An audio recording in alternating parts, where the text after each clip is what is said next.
Good evening. Welcome to the meeting of the Wareham School Committee. Today is Thursday, April 7th, 2022. First, we'll rise for the Pledge of Allegiance.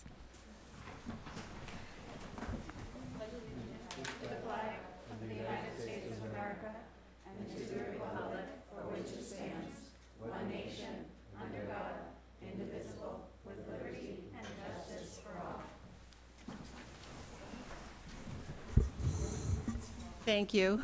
So tonight we're going to take things a little bit out of order, just because we have students here to be recognized, and we wanted to make sure we did that first. So we're going to go right to the John and Abigail Adams Scholarship recipients after I tell you that this meeting is being recorded and broadcast by WCTV. I always forget that part.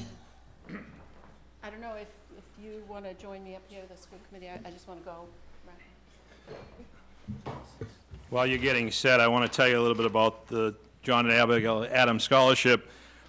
As you may remember, in 2020, when these students were in 10th grade, we could not participate in MCAS due to COVID.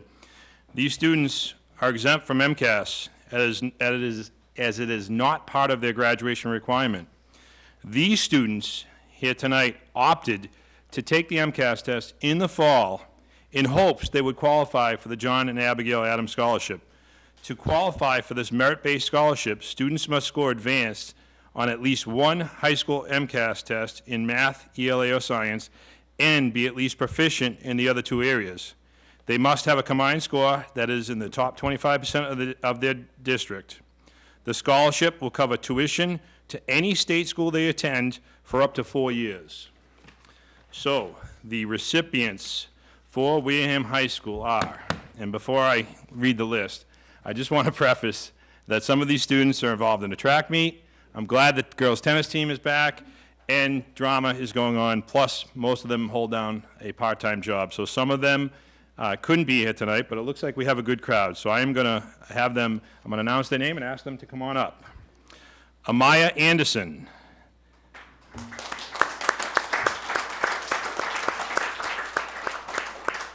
Evelyn Delory.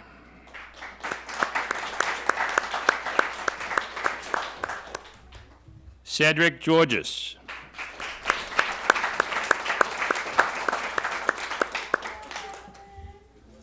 Chloe Hogan.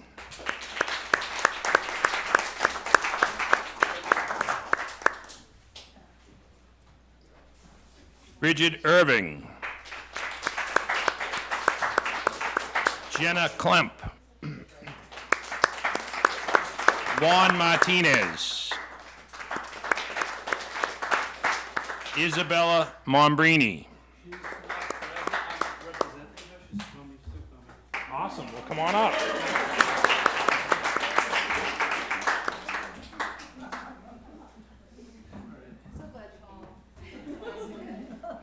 Madison Murphy.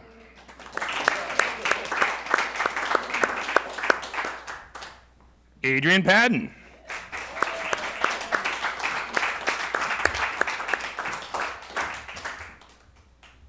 Olivia Powers.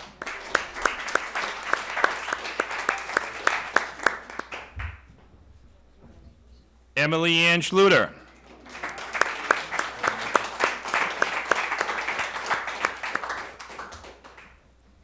Caitlin Trask.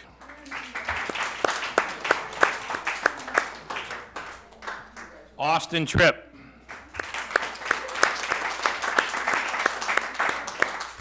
And Abby Wixton. Again, congratulations to all recipients, great students at Wareham High School, and they are off to wonderful things post-high school after graduation, so thank you.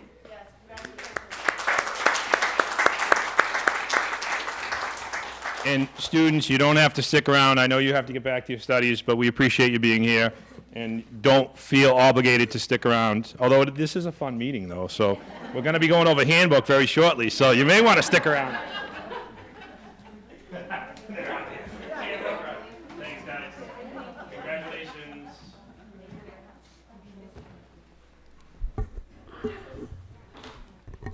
Absolutely. Grab your daughters. Okay. now we'll go back to the regularly scheduled meeting. Next on the agenda is public participation. Is there anyone here who would like to address the committee?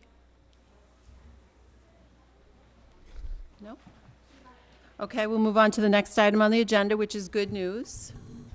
Does anyone have any good news to share? Go ahead, Jeff. I have 17 awesome kids, as Mr. Palladino knows. We have yet to lose a match, an individual match. We're 3-0, and won our first conference match today, so I'm a blessed coach. Anyone else?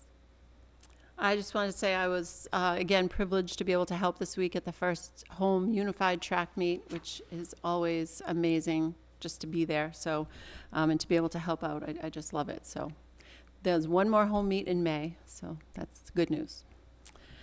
Okay, next on the agenda is the report from our student representative, Adrian. Thank you. I'll start off with the news that Dr. Schwam is probably looking forward to the most, which is about the logo for the district's strategic plan. So some art teachers named Andrea Erickson and Amanda Sharples taught lessons about creating logos and asked students to submit the logo that they felt would best represent Wareham Public Schools 2026. And the learning model that was developed, Dr. Schwam met with Wareham High School Student Council back in October to review student data and the connections that the information had to the school action plans. The art teachers shared 22 student-designed logos with Dr. Schwam, and she placed those in an image survey to present to the Wareham High School Student Council. She met with us again back in January, and we helped to create a survey for all students to provide information to our younger students in the elementary school so they could also participate in choosing the logos. The process was that we created a survey for the 22 logos, and we chose the top 5 out of them. The top 5 choices were then sent to all Wareham High School and Wareham Middle School students to choose the top 2. And then those 2 choices were sent to the elementary school students so that they could choose a winner.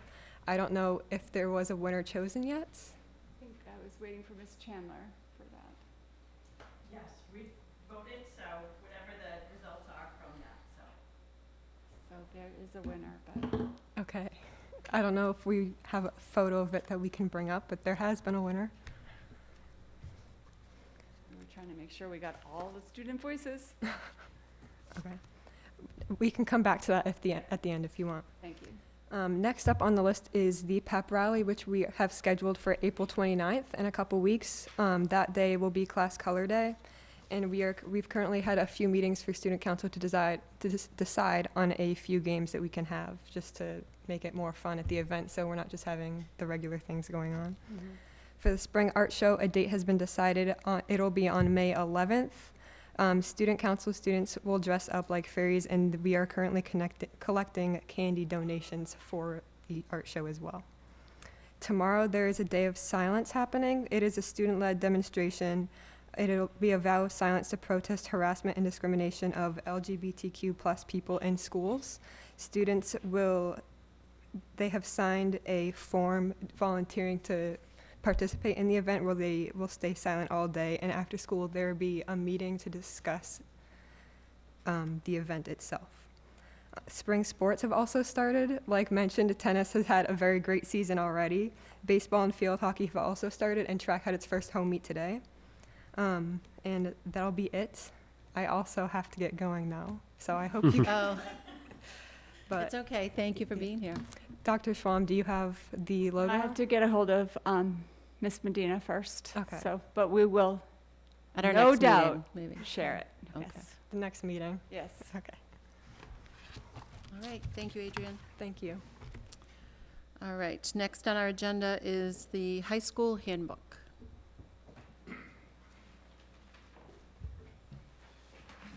Thank you. I just want to thank all the folks that were involved in helping to revise the handbook, from the students, student council, student advisory council, advisory reps, to the staff, to our school council, and now here we are here. There, as you can see, there are not a lot of changes. Some changes in staffing, just in secretarial changes, updating the school calendar, the term schedule, a little added language to the makerspace, which was new last year, just cleaning that up a little bit, and then a little bit on every student's favorite part of the handbook, the dress code. I guess there's a fad out there with the footed pajamas, and so the deans wanted to make sure that that was highlighted, as there are some schools dealing with issues there. We frankly have not, but we want to be proactive rather than reactive. The clothing with obscenities, just strengthening that, hasn't been a real issue, but I guess that's another trend that we're trying to get ahead of. Specifically with alcohol and weapons. There has been language on that, but this really strengthens that. The winter coats are not a huge deal, but as you may remember, we didn't have lockers last year, and about half the students have opted not to use lockers this year. So we anticipate with some students opting out of lockers in the future, we needed to strengthen that, heavy winter coats. Obviously, it's not healthy to have a coat on during school for, 7 hours and then go out into the 20-degree weather. So that was just something that they really wanted to strengthen. And the last one is a new device that we have, which we are pretty excited to have in place, and that is our vape detector in the bathrooms. And just making sure that our investment is there for the future, because it is expensive to have the vape sensors, and we want to make sure we can keep those in place for a long period of time. So those are the changes. Certainly answer any questions you may have. Questions? April?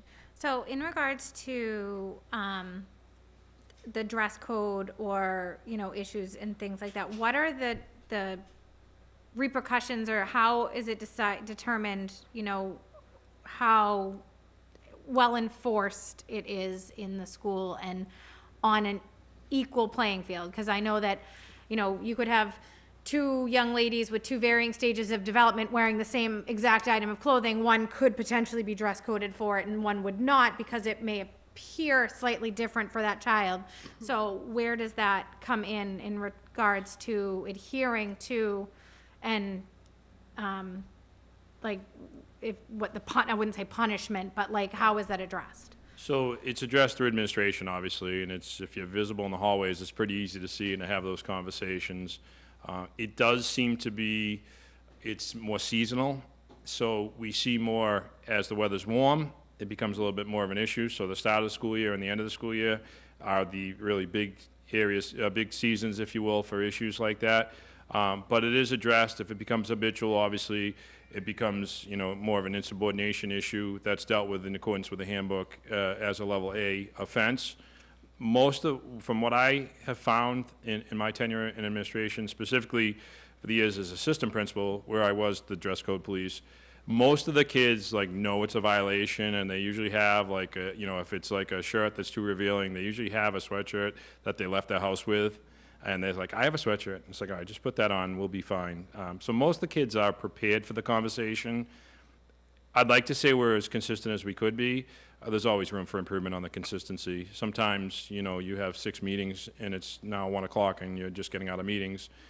It's tough to be visible, but then there are other days where you don't have any meetings and you can be in classrooms and you can be observing teachers and you can see those kind of things. But we have great deans that do an excellent job addressing it.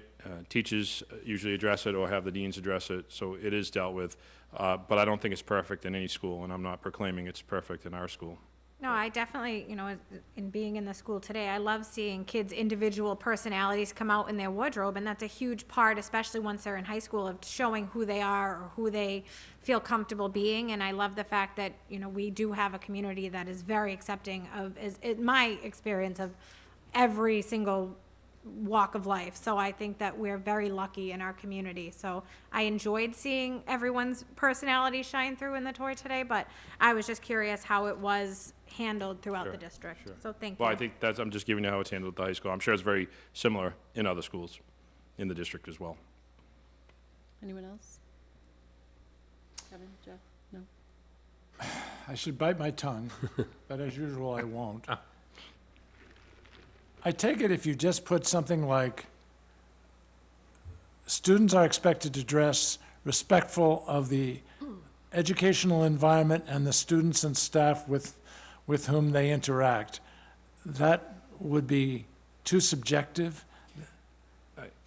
I think it's open to interpretation. Yeah, except that a zillion years ago, somehow it was fine. And now we have to articulate all the things that you can't do, and I trust your judgment because I'm a baby boomer and you're a whole lot less than a baby boomer. I appreciate that. I think a million years ago, we weren't dealing with the Instagram or celebrity impact on young people as much as we are today when it comes to their fashion choices or their expressions of themselves. I had a student from Student Council, Lydia Norcross, who was very involved in this dress code piece, and she said to me, if you go to any of the stores that sell clothing for females, she said half of them are a violation of the handbook. And she was spot on. So I decided to make a trip with my 19-year-old daughter to see exactly what she was talking about, and she was pretty much spot on. So it's a whole different environment that our students are dealing with in regards to clothing. You know, but before, you know, the selections weren't as wide. There weren't as many selections for students, whether it be, just look at sneakers. I mean, how many options? I mean, when we were in school, it was like Chuck Taylor's. That was your option. All right, Coach? And now it's like, you know, there's 72 different Air Jordan shoes. So there's a lot of options for students. And it's cool, though, too, because like April said, it allows for some individuality. It allows for students to kind of show, you know, their interests and what they're all about. And, you know, it's a different time, though, that's for sure. But I think, in my experience, the more explicit we can be in regards to what's accepted and what's not, the better it is for us to try and be as consistent as we can within the expectations. But of course, all this explicitness means you're constantly having to revise the words because kids are enormously creative about getting around any language that's specific. Anyway, I won't take any more time. It's not the biggest issue in the world today, so I'll leave it to your judgment, but I'm a little disappointed we can't just say, be respectful. That would be amazing if we could do that. Anyone else? Kevin? No? Okay. Wait, here we. Kevin's smarter than I am. Yeah, no, well, I mean, we've seen the changes that you made between the first version and the second version, so we'll leave it at that. But my question is about enforcing, so I wasn't a fan of the changes you made last year either, but your deans were here and they convinced us that that was the right thing to do. So I'm curious about the enforcement of that, and has that had any negative effect? Not really. I think the kids came in September very appreciative of just being back, so there weren't as many issues as maybe you would have in a traditional opening to a school year. Mm-hmm. It'll be interesting to see now that they're kind of complacent and they've been here for a while. It'll be interested to see how things are, especially going to school until late June. Mm-hmm. But it hasn't been a huge issue, and the kids were really appreciative of the changes that were made. You know, and it's been fine so far. And I'll knock on wood as I say that. So are the kids really aware of the changes as they're made? They were, and we've had a lot of conversations on this dress code piece, I can assure you. And we took what was there 2 years ago, what was there this year, and then what we were proposing. And the kids were really, they were appreciative of the efforts that we made to kind of neutralize this and not have it angled towards one gender or towards any type of backgrounds or any type of demographic, which we try to be very neutral. And I think you remember Christine and Charlene last year presenting, and that was their angle, and they really did a nice job on that. So the kids, when they started looking at the changes, because, you know, they don't really look at dress code unless it impacts them, but then when you have a group of kids come in and take a look at the handbook and break down the dress code, they were really appreciative of the fact that we took some things out that may be controversial, and we kind of made it as neutral as it could be. Mm-hmm. So they were happy with that. Okay. So if there's no other questions, someone wants to make a motion? So moved. Second? All those in favor? Aye. Aye. Opposed? Abstain? Did you say aye, Jeff? Did you say Aye. 500? Thank you very much. Next is the handbook for the middle school.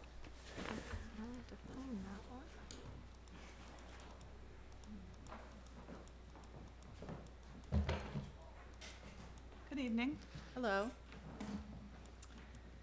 We had very few changes to our handbook. We really, the last couple of years, had revamped it. So as you see in front of you, we updated, the dates to 2022, 23, put in the school calendar, updated the term schedule.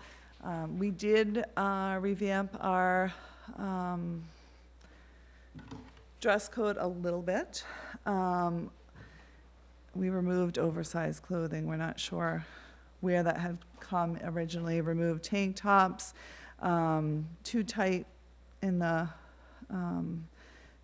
one of the bullets. We did remove coats and jackets. We do allow coats and jackets. The middle school, I never knew when I became a principal, my biggest problem would be how hot and cold rooms are. So throughout the day, I get complaints all day long about it's too hot, it's too cold, it's too hot, it's too cold. So really, we were hopping down on the jackets, but if they're cold and they want to cover up, we're letting them wear coats. They do use their lockers, and most of the time we'll put their coats in their lockers, though. All right, we changed the word quarter to months, quarter to terms. We updated the list of clubs. We changed the fees for their charger replacement. Evidently, we had the wrong fee. And we added the fee for the hotspot. Our bus conduct was, a parent brought to my attention that it was a little confusing with how it was written. So we just deleted the bottom section to make it clearer. And we added, at the discretion of the principal, to that area. So, questions, All right. concerns? Does anyone have any questions? April? Just a question, and Yeah. again, it's going towards like the dress code wording. So removing the words "too tight," and I'm just curious what prompted that needing to be even mentioned or changed, or what that was in regards to. I'm not sure where that was, but we just thought it was inappropriate. So who's to judge it's too tight? Do you know what I mean? Yep, So, no, I completely understand yeah, the needing to, so, yeah. choosing to remove it. I just wasn't sure. I think it was in regards to a skirt, but Okay, thank you.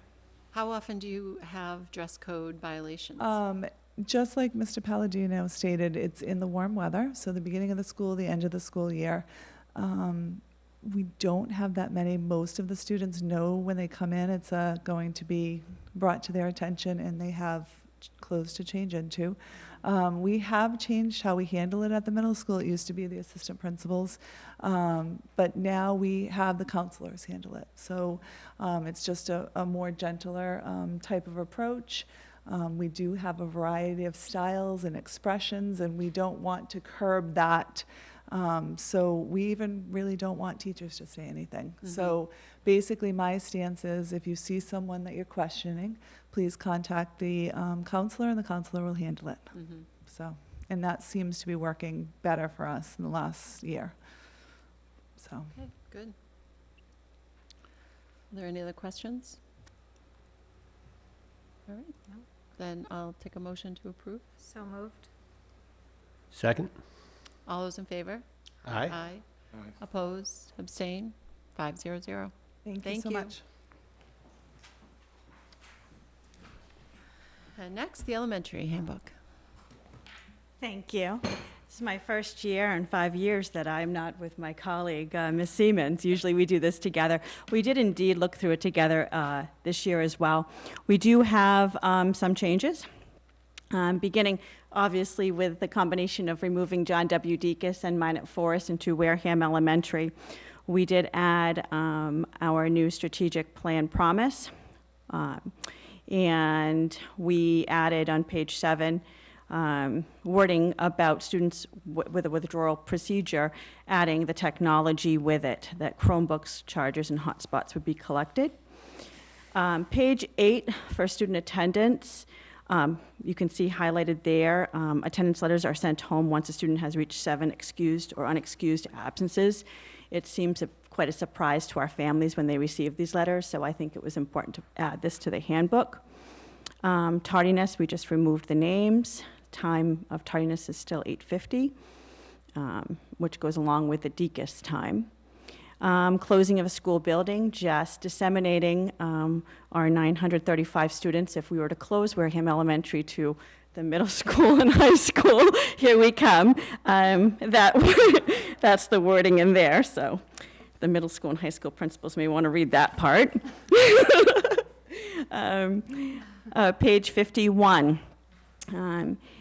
We added a snippet about allergies. You know, we have a lot of students in our school, and we have students and staff with allergies. So the highlighted portion is there regarding, it's important to understand that there are classrooms that have students with allergies in that, and that our families need to be cognizant of that.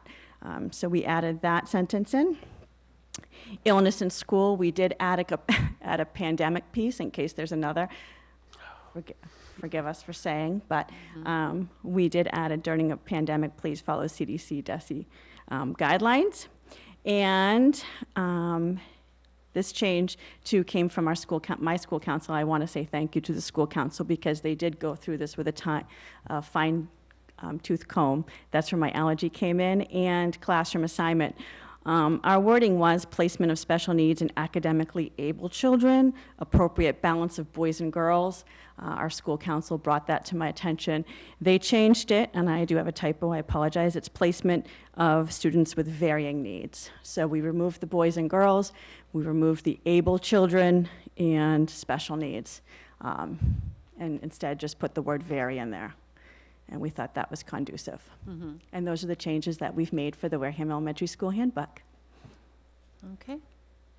Does anyone have any questions? So could you repeat the corrected language? Yes, it's placement of students with varying needs. Thank you. So I'm glad you mentioned the part about the pandemic, because when I read this, I thought, are there other is that necessary in other handbooks or in the district handbook? But I know that's not a question for you, but it's just, you reminded me about that language. I don't know. Okay. All right. Everybody's so quiet tonight.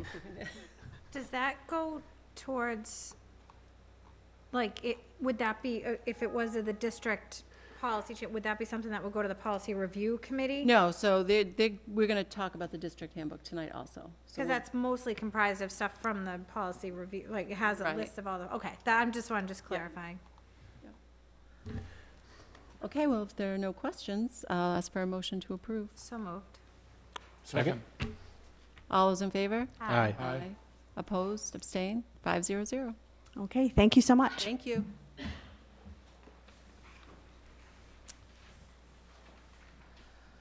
All right, now I lost my agenda. District handbook. Okay, so we'll move on to the district handbook. Good evening. Hello.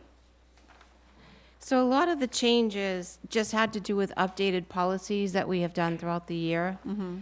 So I updated it, the date changed. If there were changes to the policy, you saw I crossed out the wording that was taken out, added the wording that is substituting in for it. So I do have a couple of quick questions. On page 40, the bus transportation, because these are policies, I didn't feel I could change the words because I felt that has to go through the policy review committee before it can become official. 40? Page 40 in the district handbook is the bus transportation. Oh, I'm So my question is, where it says a bus fee will be charged, I was thinking a bus fee may be charged, because we've had years that we haven't had to do that. But I don't think we could do that yet until it goes through policy review. Would that be correct? I would agree. Okay.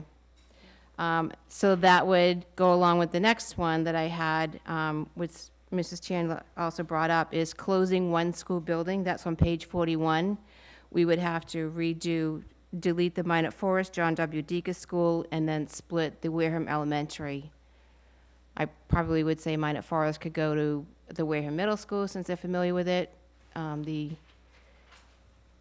The lower elementary would then go to the high school, but we can bring that up at next year's policy review to change that. It's just going to be wrong in the handbook. Would it be true that there are more policies that have to be changed for that name change? Or is it, Those are the two that I picked up on. okay. So we did talk about this. Jamie's shaking her head because we did talk about,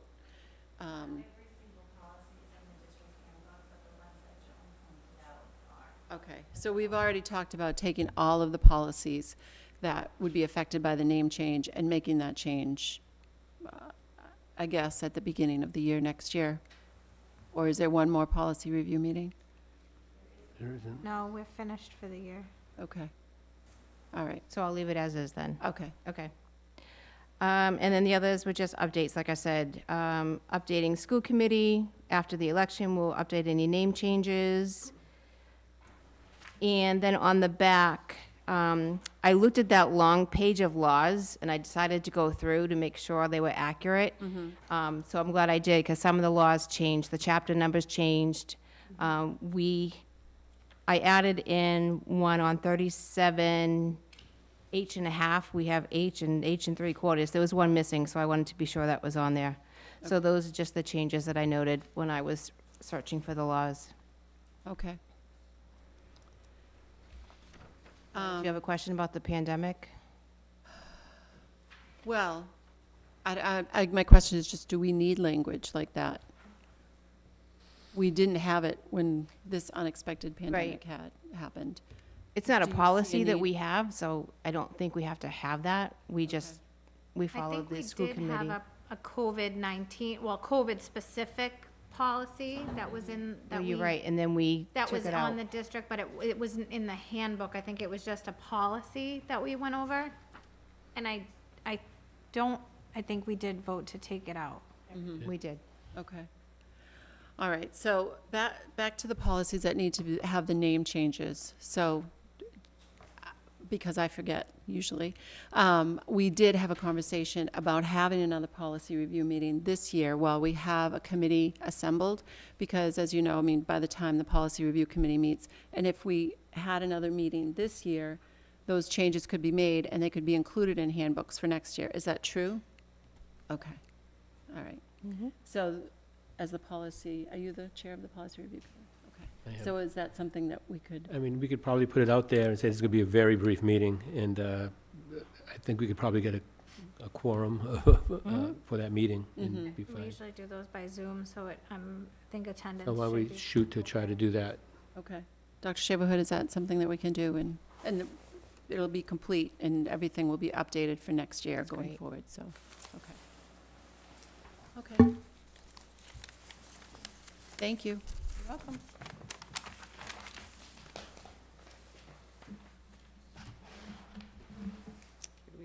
You have to vote? Did we vote? No. Nope. Oh my God, I'm losing it.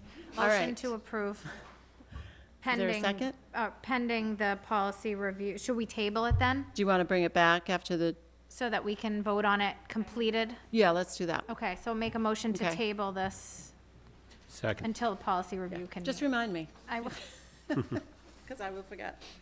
Jamie will remind you. She Yes. writes everything down. Yes, she will. Okay, so next on the agenda is safe routes to school, arrival and dismissal. Someone has to second it. Made a motion to table. I second. All those in favor? Aye. Aye. Opposed? It's been a day. 500. Okay. All right, where is that? My eyes are like, I've had my contacts in way too long today. My eyes are like crossing right Welcome Good evening. again. Hello. Nice to see you all. Thank you. So we are here to present the report from Safe Routes and their school arrival and dismissal. So Safe Routes is out of the Department of Transportation. Oftentimes, we do get emails, as principals, about the Department of Transportation Safe Routes, and they can come and do a free review. And Joan and I were talking, and Joan Seaman said, "Hey, Bethany, we should do a Safe Routes and have them come in. It's free." And I said, "Well, yeah, let's get a traffic report, since we have a lot of traffic with 935 students that come in and out of Wareham Elementary every day." So we're here to present that report. I do believe that you have the report in hand, the PowerPoint. that was given. I will go through it briefly, and then we'll talk about some of the interventions that we have put together. So with me today is the assistant principals. If you want to introduce yourselves. Good evening, I'm Sarah Russo, Assistant Principal. Hello, I'm Nicole Richburn, Assistant Principal. Hi, I'm Robin Murphy, Assistant Principal. And all of us do arrival and dismissal every day, so we have a lot to report on. So on January 20th, at the beginning of, well, let me start with January 4th. Let's start there, the first day of school. Opening day, we had a lot of traffic on Minot Ave because everybody was very eager to get to Wareham Elementary. We did open school at 8:30, which is our opening time. School does begin at 8:40. So traditionally speaking, at Decas and at Minot, Minot has a little bit of an earlier start, but at Decas, we started school, we opened the doors at 8:30. It was no problem getting everybody in at 10 to 15 minutes. But we found very quickly that first day of school when we found that we had a lot of traffic on Minot, and the chief and Officer Baptiste, and they said, well, what are you going to do about this, Bethany? And I said, oh boy, we're going to do a lot of different changes because it was a lot of traffic. We have a lot of students. So we'll present this, and then we'll still talk about the accommodations that we've made. On January 20th, so this is about 2 weeks after the opening day, a little bit after, the Safe Routes came in and they did a report both in the morning and the afternoon, and really just took down objective data about what time we opened the building, how many cars they saw come in. They took pictures. They looked at the traffic routes. And then in the afternoon, they did the same thing. They took pictures, they collected data, and they put all of that there in all of those pages for you. And in the end, they gave us recommendations. And as you can see, the school-specific recommendations were fairly general. Their recommendations were to continue dismissing bus riders before students being picked up in a family vehicle.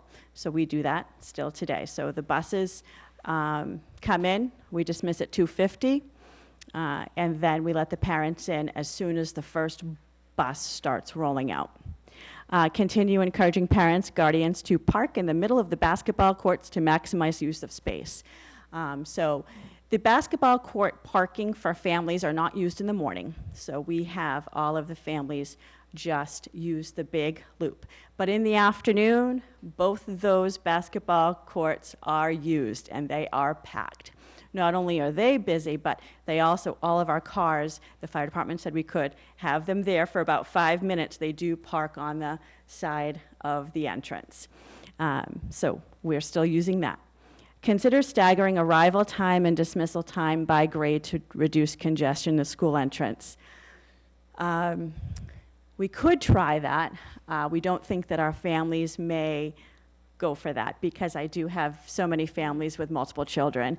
And I think that if we open the doors for dismissal, they're going to come. It doesn't matter.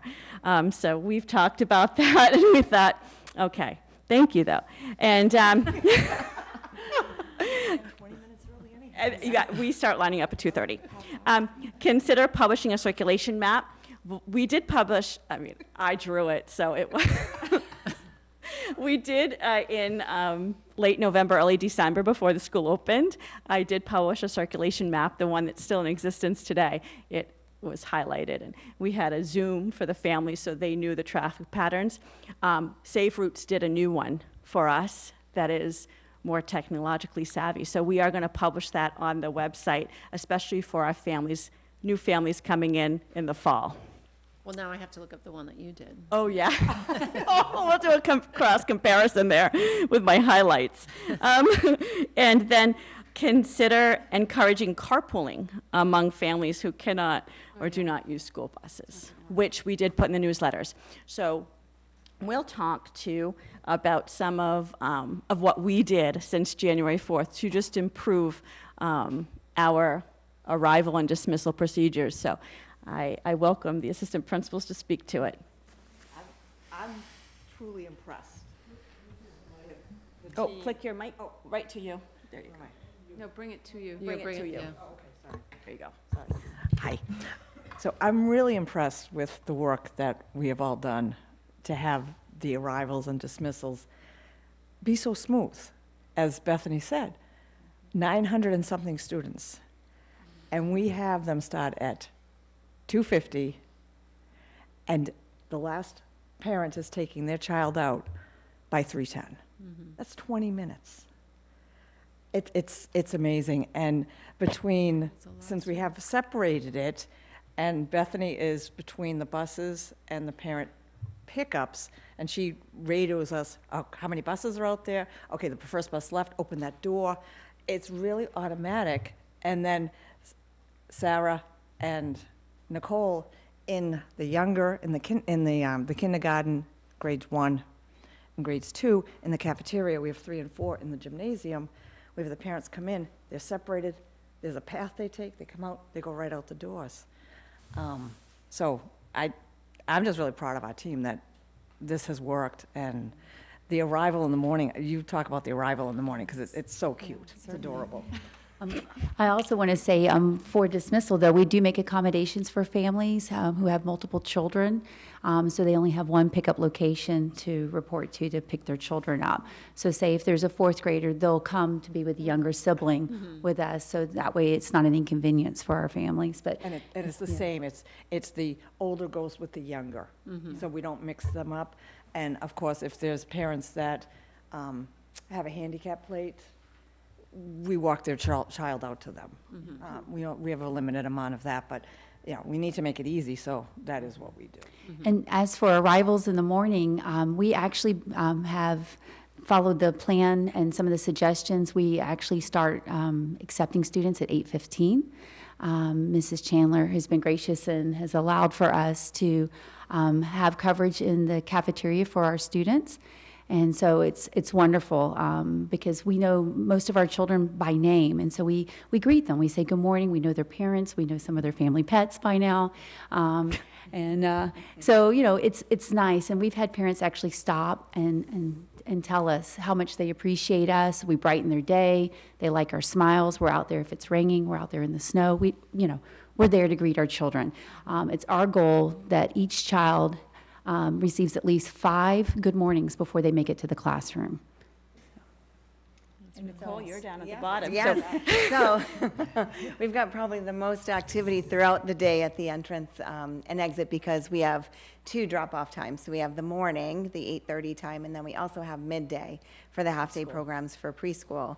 So it actually, another adjustment that was made, which is in, I think, the recommendations, is the preschool children, as long as there's no siblings, they're able to leave at 2:50. So parents come in through the separate entrance, they park in the lower lot, which we weren't sure how it would work at first, but it's a fine-tuned machine where in the morning by 8:35, everyone's in. We have a couple that are by 8:40, but it's pretty safe to say all the kids can get to the classes by 8:35 to get ready to begin. And then again, at the midday times, it's flawless because there really is nobody else out there. And then we've also adjusted recess times so that there are no kids on the playgrounds at the time we have families coming and going through that entrance.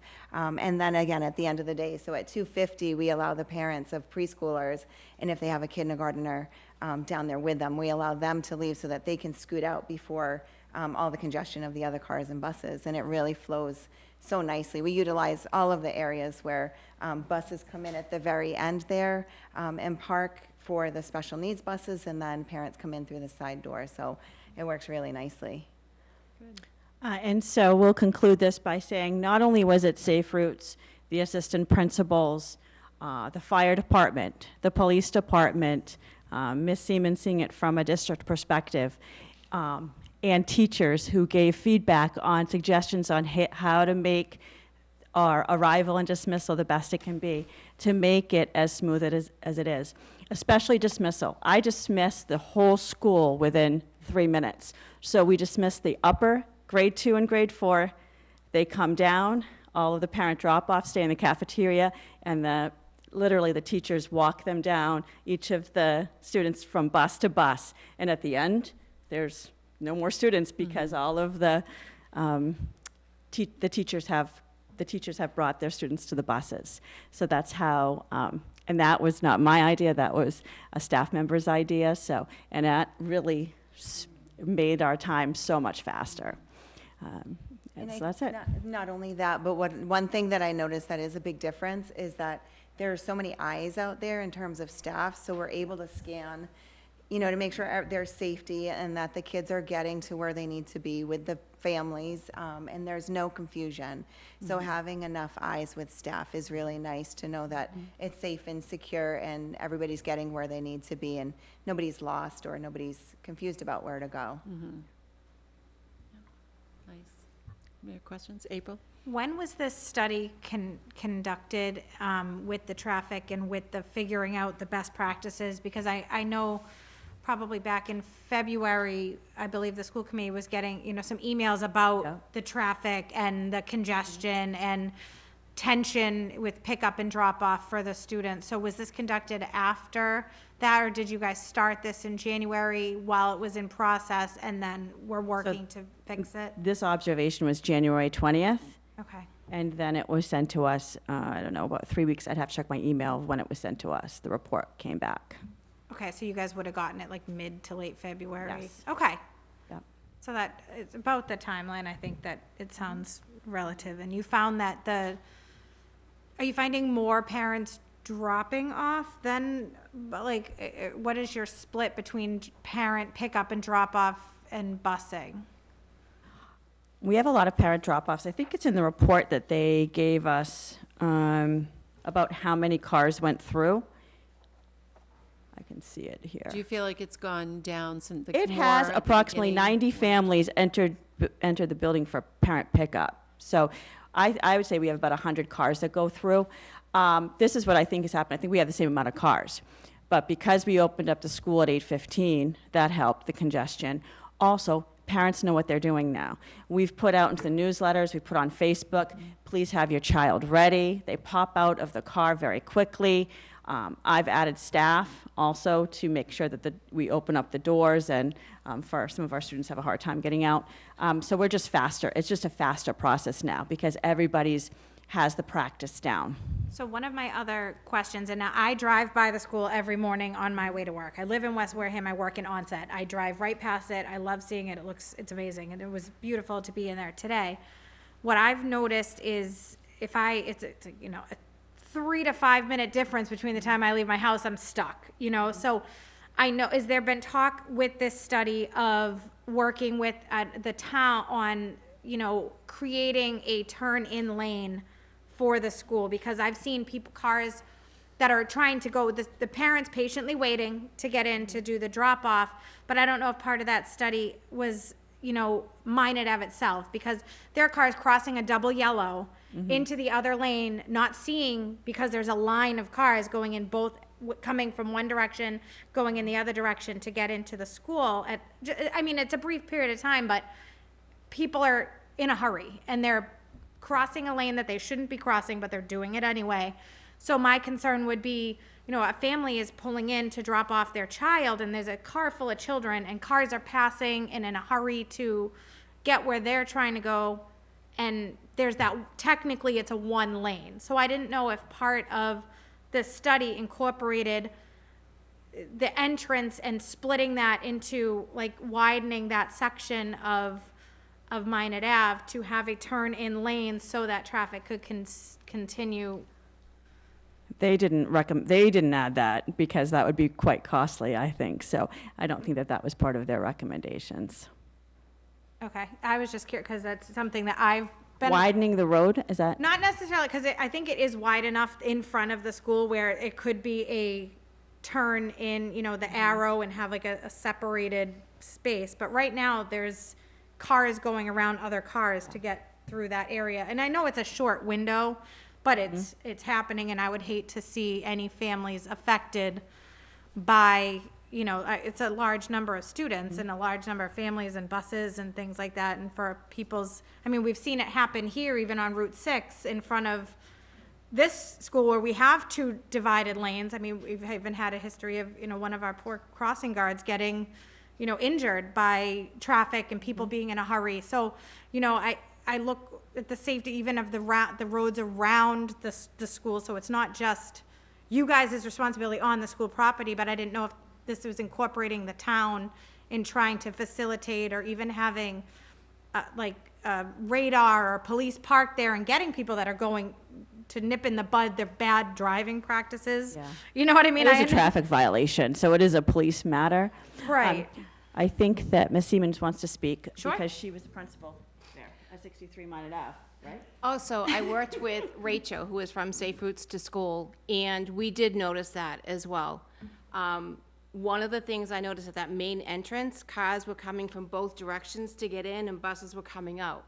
So that circulation map that Mrs. Chandler recommended has all parents exiting one direction, which is going to cut down on that bottleneck. And as you said, like 8:30 was like that peak time when there were a lot of cars. She did mention there's grants that you can get. It's an infrastructure grant. They're available like once or twice a year, and you have to go through the road commission through the town, but you can work through that and with the road commission talk about doing different lines, and that's a grant we could get that would pay for that. So that's something that we could look to in the future. They only come out once or twice a year. Well, and I know that currently they're doing building directly across the street from you guys. So, you know, if you have families that would be consistent with walkers at that time, moving into that area, I'd rather have those plans in place before kids are trying to cross that street and someone's driving around and God forbid something happen. So I'm glad that they've mentioned grants and the possibility of working with the town. So that's what I was curious about. Thank you. So Jeff, or anyone who's on the building committee, correct me if I'm wrong, but there was a traffic study done. It was. So April, I'm not sure if you're aware of that, but that was part of the construction of the new school. So Well, they did and I'm look sure that the road can handle the traffic, but people's impatience with going around and that's more my concern is like the traffic study may have said, yes, this road can handle this and coming in and out shouldn't be a problem, but you see the potential for something dangerous to happen because people are No, I just increasingly I just hurried. mentioned that because I just want you to know that that thought was given to that, you know, that was looked at by it was. engineers, Yes. not just by people here. Jeff? You all set? Yes, thank you. You're correct. Unfortunately, there is a variable, which is the more people use the bus, the less problem That's we have. Exactly. And we don't have control over the number of people who choose to drop off. But I suspect if the problem's gotten better, it's because perhaps the bus utilization has increased as they've gotten more comfortable with the whole elementary school situation. But bottom line is, I applaud the changes you've made.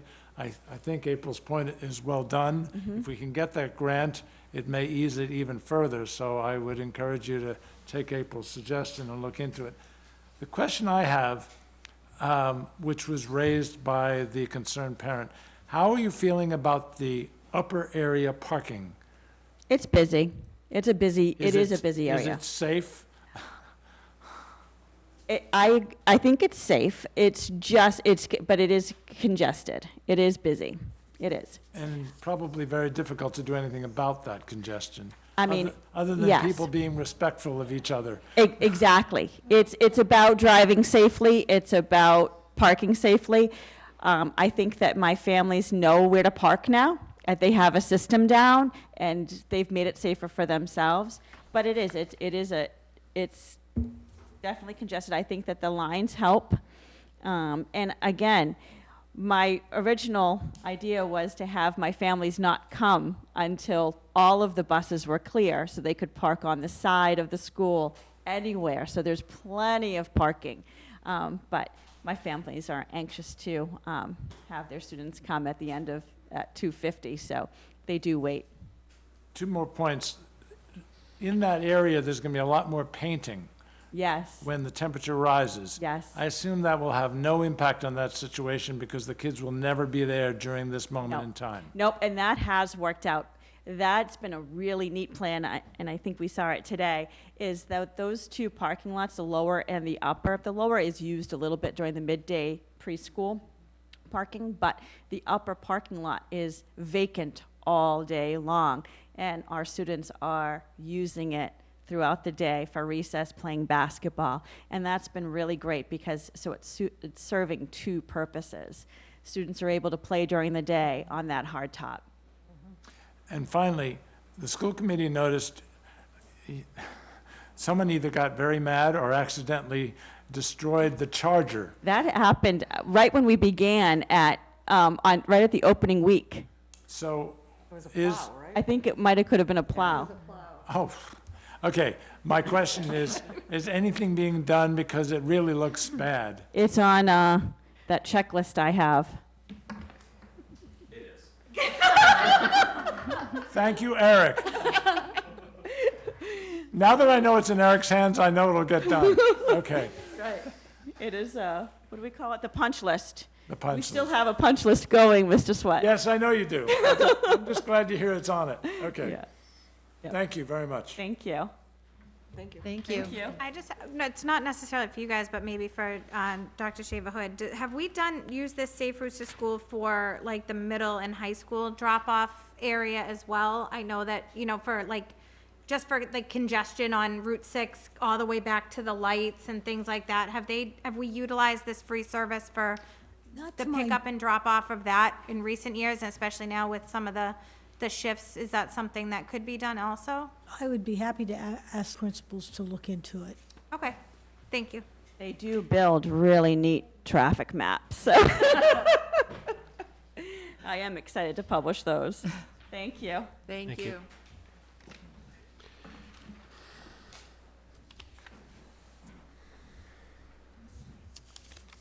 Okay, next on the agenda is minutes of the meeting from December 12th, 2021. I'm trying to find that in our, It's actually the second, I think. December 2nd. Got it. okay, there it is. Is it December 2nd? Mm-hmm. Do you just want to confirm, is it the 2nd or the 12th? Okay, Extraordinarily well attended. it does. It is the 2nd. Okay, I just want to confirm before we, it does on the minutes, yes. I move to accept the minutes as written. Second. Any discussion? All those in favor? Aye. Aye. Opposed, abstained, 500. Next on the agenda is the MSBA update and OPM announcement.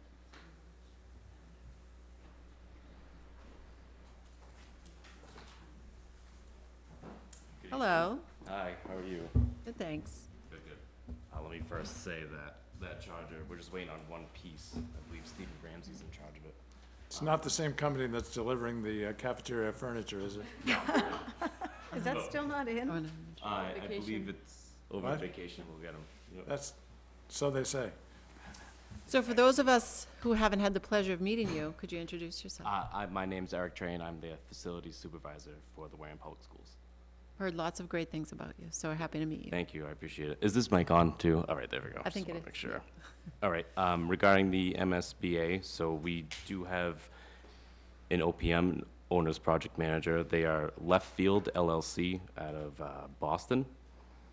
This is for the boilers and the roof. And the roof So replacement. the two projects are put together under one, okay, Yep, so OPM and designing team are for both. okay. That's nice. It is, it makes things a lot easier. So we were accepted into both through all the forms that we filled out online. The SOIs, the statements of interest, have been submitted for that as well. So we're still in the beginning stages of everything, the preliminary stages. So the next, I guess, task to do is to have the OPM contract executed so they can help out with the designing firm's contract, to have that executed by April 19th, just so we fall into the time frame for hopefully having these two projects done by for next summer of 2023. So that's what we've done so far. The forms, it's been approved. They did a site visit here just to see what they're looking at as far as the designing firm's cost for their contract. What's next is, like I said, the OPM contract. They will help assist in the design team's contract, and this all has to be done by April 19th. So still really early stages of this, and it's a long process, but we're chipping away at it. So we're right on target where we should be, so. So if everything went on schedule, the projects would be completed in 2023? There's a lot of layers and parts, so yes, if everything goes well, then yeah, we should be geared right toward next summer. So with that being said, the main focus should be the middle school roof, because we don't want kids in the building when they use the glue and nails, and they'll be doing a lot of work. As far as the boilers, we have room for overlap, because it is isolated in their building. So we can take, and the boilers are relatively small, so we can literally wheel them out and work while there's actually kids in buildings. But so that's where we stand right now with the MSBA. If I could just, there are a couple time dates that are pretty important. The schematic design phase will go from March 31st to September 1. At September 1, then we should get the cost, the anticipated cost. From that point on, then it would be the intent to take it to Fall Town Meeting for a vote for approval. The MSBA board will vote on October 26th, and if everything would fall in line, town meeting would approve it, MSBA approves it, then ideally you could start ASAP. Correct. So that's really what Eric is working for, to keep right on that timeline. That timing is tight, right? So is town It is. meeting right before, before the 26th? Yep, they fall right next to each other. Yeah. Yeah. So when I say contracts for the OPM and designing firm, this only covers to that feasibility study. And then after the cost estimate comes in, then it would be negotiating new contracts. But with MSBA, they assign already, so there's really no negotiating with them. But it's two contracts at the end of the day. So we're working on that first one just to get us through where Kim said we will be in the fall. And then from that point on, then we'll have a lot more information with everything about it too, and know what we're looking at as far as the scope of work. Okay. Did you have your hand up? Yeah. Just to be clear, I know we probably have a ballpark number of how much this is going to cost. I would have to refer to my Okay. notes. But it's not insignificant. Oh, no, not whatsoever. So when we do have and some of this we have to spend up front, correct? Correct, but I think that's already been for the contract part, yes. The feasibility study, is that? Yeah. Right. What we said we would be responsible for would be the OPM and the designer contracts to get us up to the point of town meeting. Right, and even if it's approved by town meeting, we still have some upfront cost that's reimbursed. And the MSBA is a reimbursement process, not they pay a Pay bill. as you go, correct. They don't pay the bill, we pay the bill. My point in bringing this all up is when we have good numbers, make sure that John Foster is kept apprised of the cash impact so he can plan accordingly. All right, that sounds good. We do not want him surprised. And at what point do we know the reimbursement rate? We hope that we'll start getting an idea, during the summer of what it will come in at. Is it similar to the school? We're anticipating that it would be. Okay. Yeah. It's like 75, Excuse me? it's almost 75, 76%. Well, that was the school, Yeah. yeah, okay. So ultimately, it Give or doesn't take. cost the town much, relatively speaking, but the cash flow is significant. That's my whole point. Correct, yes, so the town will be paying 1/4 essentially of the overall But project. initially, more than that. That's Initially, correct, yes, then it's reimbursement over, yeah. Not pay as you go. John's very used to it, but we just need to keep him informed. Okay, that sounds good. Any other questions? Any other questions from anyone? Like I said, still very early in the stage, so next meeting, I'm sure we'll have more information, things Okay, like that, so. great. just try Thank to you. stay We on need to target. dot our i's Thank you. and cross our t's on a timely basis. Nice meeting you. Thank you. Thanks, Eric. Okay, next on the agenda is obsolete furniture.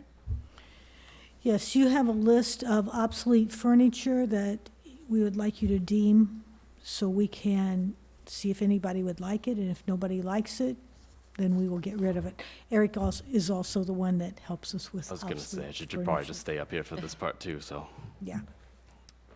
We're also looking at the Decas cafeteria tables that we moved over from Decas when we didn't have our furniture in. We have offered them to the town, and we would be happy to return them back to Decas for their use if they would like. I've just been playing phone tag with the town administrator. If they choose not to accept the cafeteria tables, then we would be bringing them forward to deem obsolete. They're from probably 1970 something, so it's They're not. very dated. So vintage. They are vintage. Yep. Okay, does anyone have any questions about the obsolete furniture? A motion to If not- accept. Okay. Second? All those in favor? Aye. Opposed, abstained, 500. Thank you. Nice seeing you again. Okay, next on the agenda is the report of the superintendent. Okay. I would like to ask the committee to please vote approval of the bills and payroll warrants as listed. So moved. Second. Any discussion? All those in favor? Aye. Aye. Opposed, abstained, 500. Okay. The high school received a gift this week, $5,000 from the Stone Foundation, that it's not listed in your newsletter, nor is it listed on the agenda. We need to get this deposited because they need to use it, so I'm making you aware of it. We will place it back on the agenda for your approval at the next meeting, but we need to get it taken care of, so I'm just bringing that to your attention now. Okay.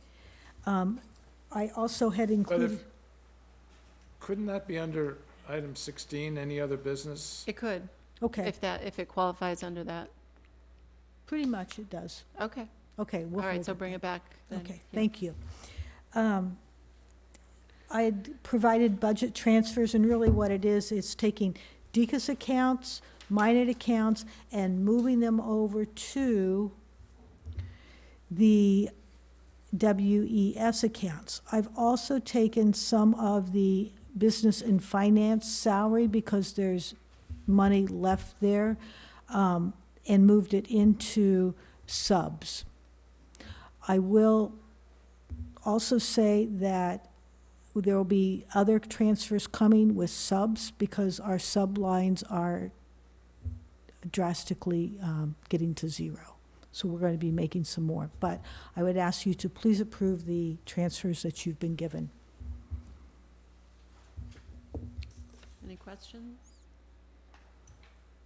So you said you were transferring business and finance salaries to subs, but on this, it looks like it's the other way around, whereas it said, Decas, I'm assuming full-day kindergarten sub, and then the description, what you're transferring it to, says business and finance salary. So I'm confused if you're using It's- business and finance salaries to cover sub. I am. It's going this way. It goes the opposite direction? So, for example, number one, the Decas, it's kindergarten sub-teachers, -122. It's coming from business and finance salary, 122, so it's transferring over.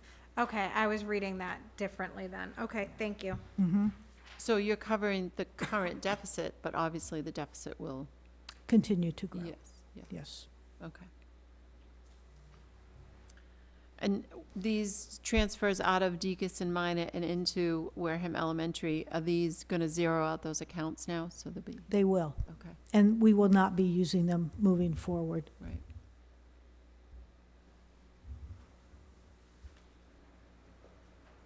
Motion to approve. Okay.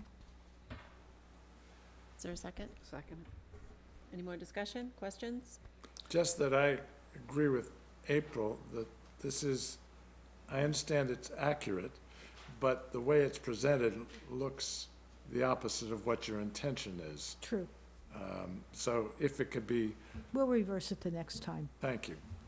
because there will be a next time. Yes, yeah. The intent is fine, though, so. Do you have a second? I have a second. Okay. So if there's no other discussion, all those in favor? Aye. Aye. Opposed, abstained, 500. Thank you.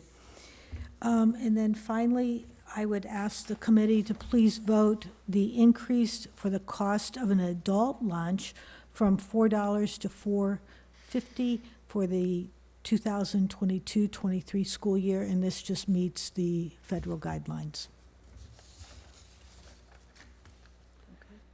Make a motion to accept? Second. Any questions? Jeff? Just to be clear, so we're required to charge this amount for the food because the food is federally subsidized? Yes. Is that a correct statement? That's a correct statement. Students still are free. I understand. Okay, so, you know, it's, with the inflation everybody's experiencing, I guess it makes some sense that they'd be doing this. Okay, thank you.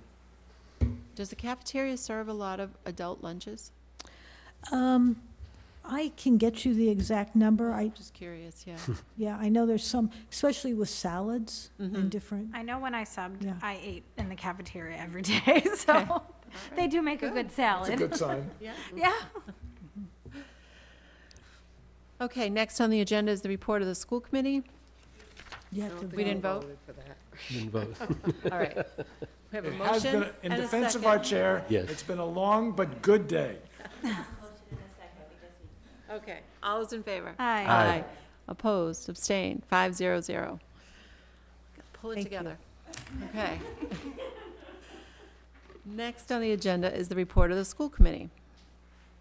So I will defer to the chair of the search committee to go ahead and make that announcement. Okay, so the search committee started with 19 candidates, and we were able to narrow it down to 3 very strong candidates that we presented to the school committee. One of those candidates dropped out after he was chosen by the search committee, so that leaves us with 2 very strong candidates for the superintendency. That's Dr. Matt DeAndrea, superintendent at Martha's Vineyard, and Dr. Andrea Schwam, assistant superintendent here at Wareham. We finished site visits yesterday. We left for the Martha's Vineyard early, met at 6 o'clock. That's why our chair is so tired this evening. And we had a site visit today at Wareham. We enjoyed both visits a great deal, and they were prepared for us very well, so thank you.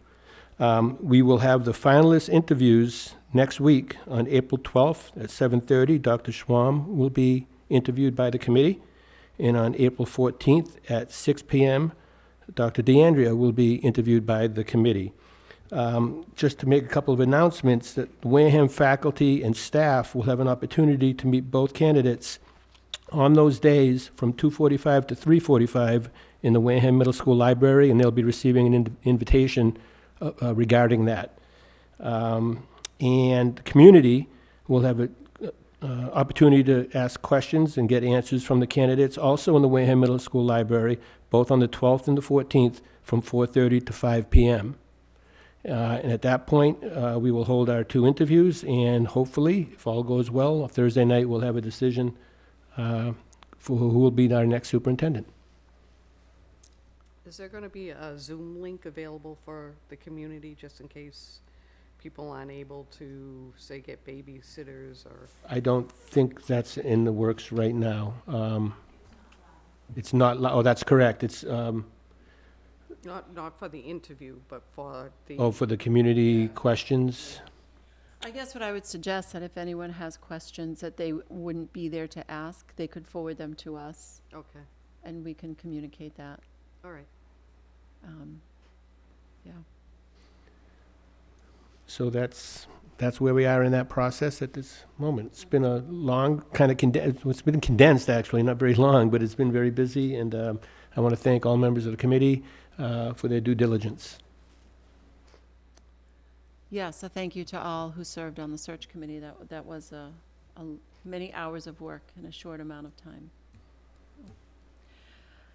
And that will all be communicated. Invitations will be going out. It'll be on the website. It'll be on social media, those dates and times that Kevin just mentioned, so it'll be well publicized for everyone.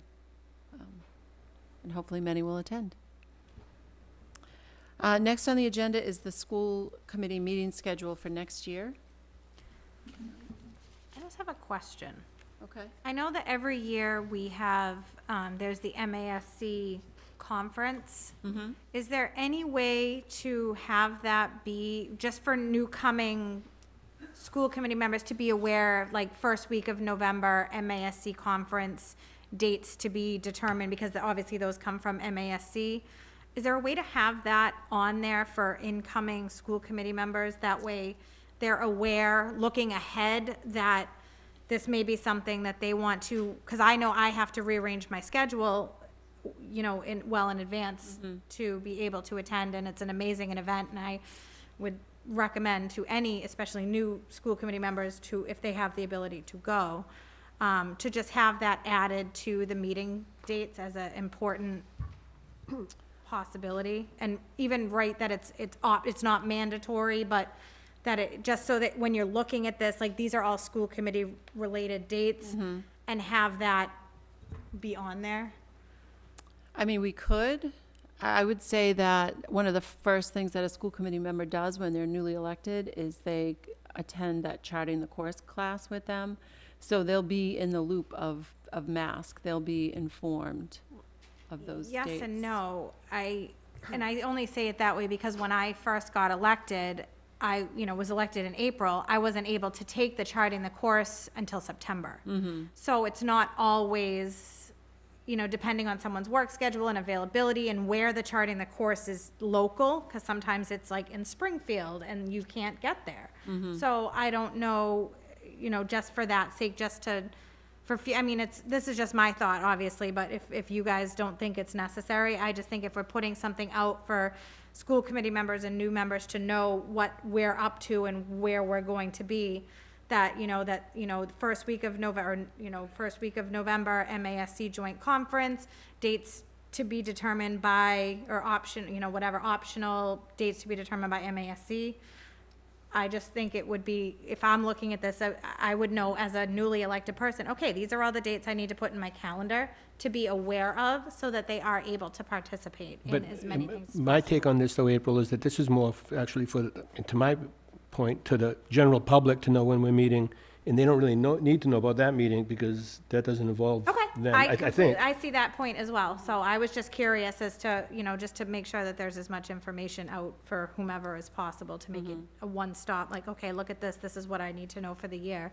But I do get what you're saying, that this is more for the public to know when our meeting dates are than ours, so that's fine. But I think we could also notify internally, make sure that happens. Okay, like I said, it was just a thought, so.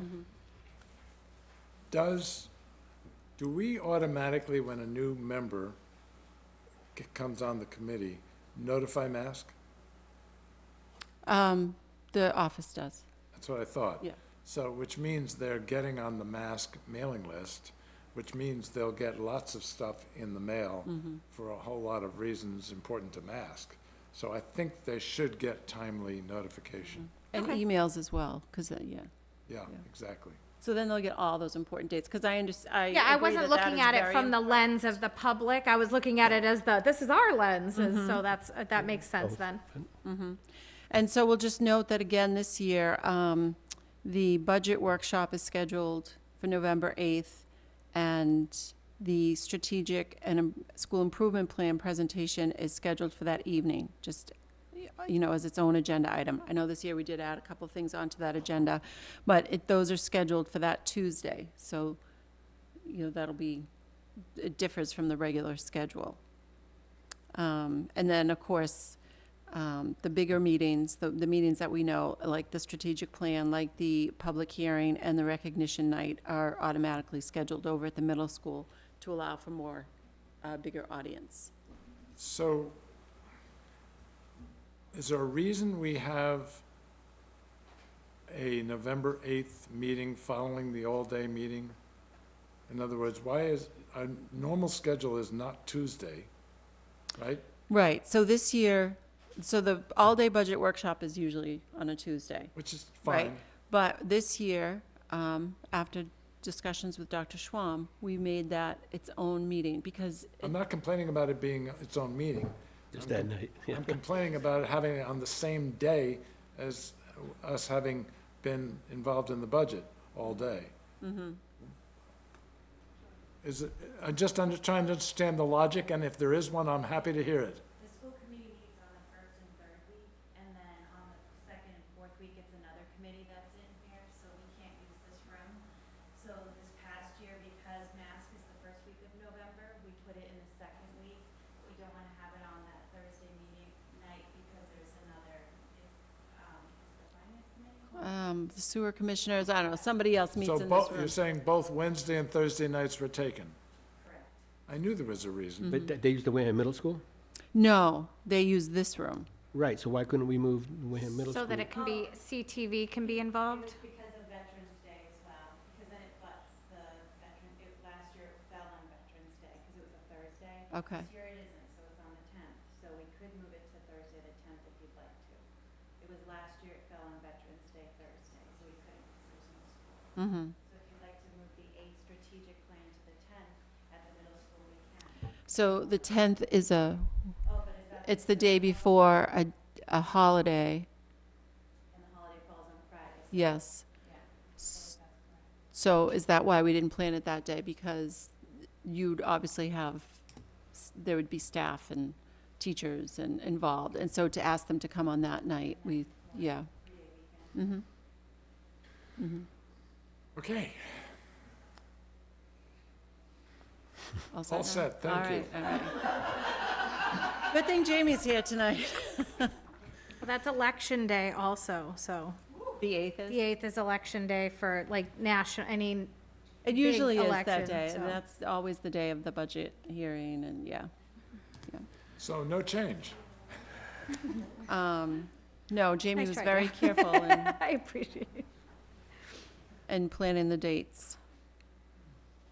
Okay, Well, just to go back to that for 1 second. okay. Why couldn't we move that to another meeting date, like October 20th? Make that presentation that night?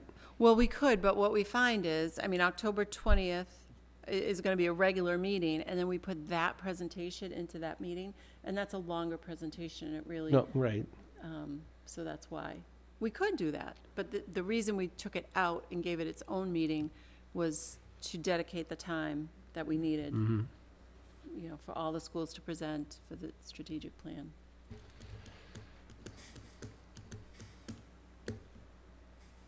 Could we craft the agenda differently on the 20th so that it's a lighter agenda? We could do And we it. give them that vast majority of the time to the strategic plan? I don't know, just throwing it out there. I appreciate the fact that you're throwing it out there.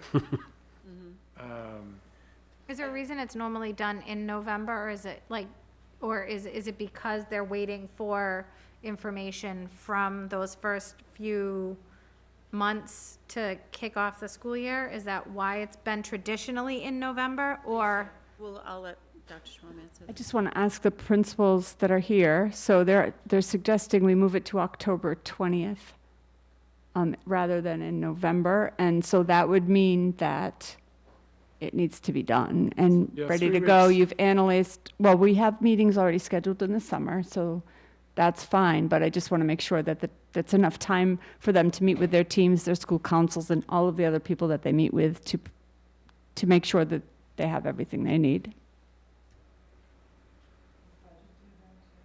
What? And budget. Yes. Well, budget, that's the same day as the budget hearing, right? Yeah, but it's the same day, so we're done. Well, right. So we're, Right. we've completed the,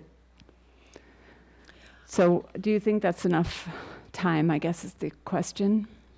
No, don't just say yes. No, like and you that. know what? If it's a hardship, To meet with our school council before presenting the strategic. if that's the case. Even if it's then- October 20th, you will?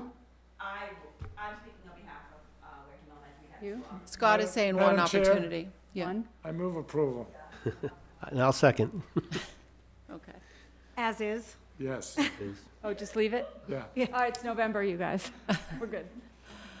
Okay, We need a motion and a second. I know, I remember we have to vote this time. All those in favor? Aye. Aye. Opposed, abstain, 500. I don't think she remembered. Okay. Next, policy review. Policy review. Okay, so we had 4 policies. Policy KBA, Policy on Public Records. We added the highlighted sentence that you see on your page. That was the only change there? Do you want to go one at a time or all at once? Once.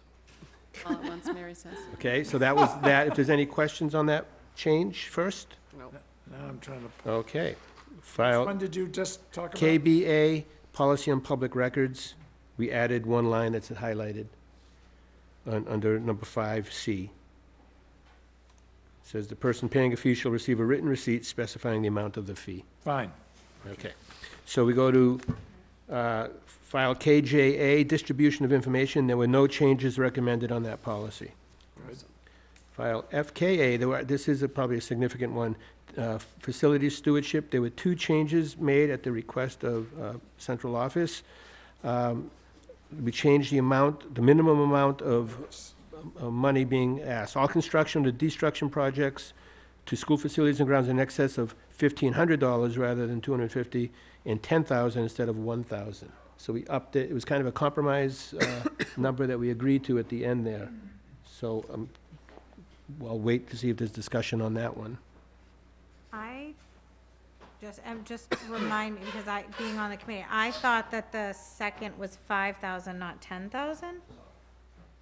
I thought that was what was voted, but I mean, if I'm misremembering, but I Pretty thought positive it was 10,000.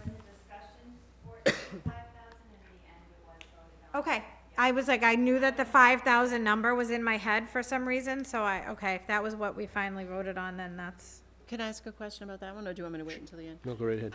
So what kind of project would come under that policy? I will acquiesce to the super. Build something, building, have to knock down walls. Okay. For example, it's a great question. Remember when we, and don't ask me when, I'm sure it was before Jamie, remember when we turned and the reason I remember this is because I didn't like it, that beautiful window in the high school, as you look at the high school, now is an office, okay? And we had to do some construction to make it into an office. For me. No, it wasn't before you. Really? No one remembers what I'm talking about? I remember. The I don't moon? remember when it was. I but always thought it was the remember. moon. Oh, Scott, there, I didn't even see I do you. remember. Okay. Okay. Well, forget about when it was. Does anybody remember how much it cost? Yeah, way. It's not before Scott. I believe it was a few $1,000s for each one. We did it at the same time. Okay, so my point is, I was glad to have been consulted, outvoted, whatever. I was outvoted, but I was glad to be consulted, and 10,000 is a pretty big number. We were close to that for that project. But under. That was years ago. Years ago, yeah. I understand, but it actually did come to the committee, and we mulled it over, and we decided to do it, et cetera.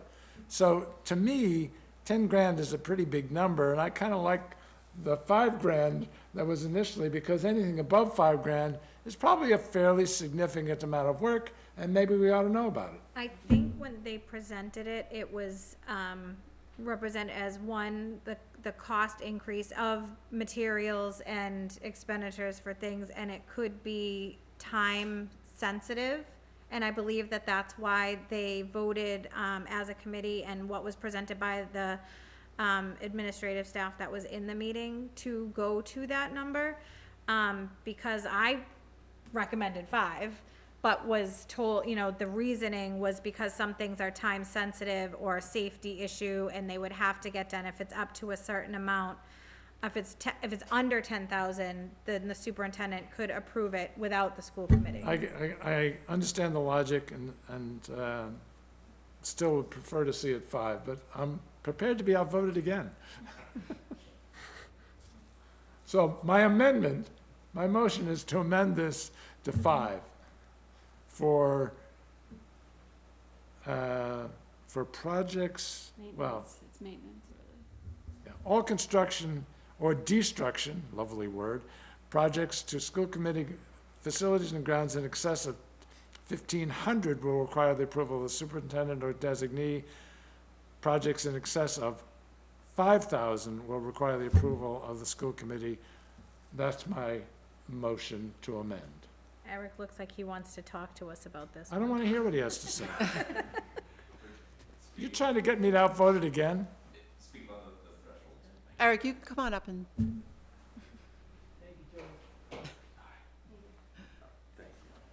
Am I loud enough, Bob? Thank you. I didn't know what, I'm sorry, what we were speaking about, but I was just more looking as intrigued by what you were saying. Not, wasn't going to object or anything to you, so, but yeah, proceed. Sorry, I didn't have no, well, any that's all input. right. Do you have the policy there in front of you now? Yes, yes. So what yeah. we're talking about is the last line. So projects in excess, it used to say of 1,000, and it's proposed to be changed to 10,000, will require the approval of the school committee. But Jeff is proposing to change it to 5. Okay, I see. So what is your opinion of that? I like to stand neutral on this. Okay. He's smart. I mean, can a major project be done for under, a significant project be done under $10,000? I guess would be my question. In today's world, not really, no. Everything costs so much money now, and everything's, materials alone up through the roof. So, like you said before, inflation. So it's everywhere, so. So changing this amount, would this prevent you around the district from doing things? You know, would you just have to wait longer Yeah. to do things? Like, we're looking at replacing some doors at the middle school. We're looking at 16.5 per door. And I don't think that's construction. But yet, if there were similar projects, then, and that price has gone up on us in the last, 3 months. 3 months. So, and we continue to see prices go up. So I appreciate your point, but the question is that construction? If you're replacing a damaged piece of, if it's still one door, Correct. and you're not tearing down a wall to create a second door, to me, that wouldn't even fall under this policy. I think by definition, any repair is still considered construction. I could be wrong. So repair, replacement, any works on a, Because I agree, there's no way I want to delay the replacement of a defective or worn or whatever because of this policy. I'm talking about making changes as compared to repair. And that's not the way I read this policy.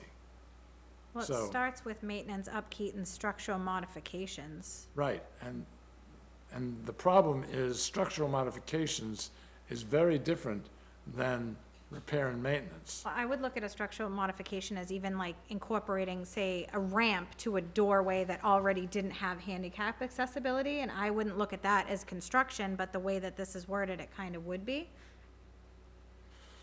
At least I come from a, my dad was a builder, so I look at it, it may be different, but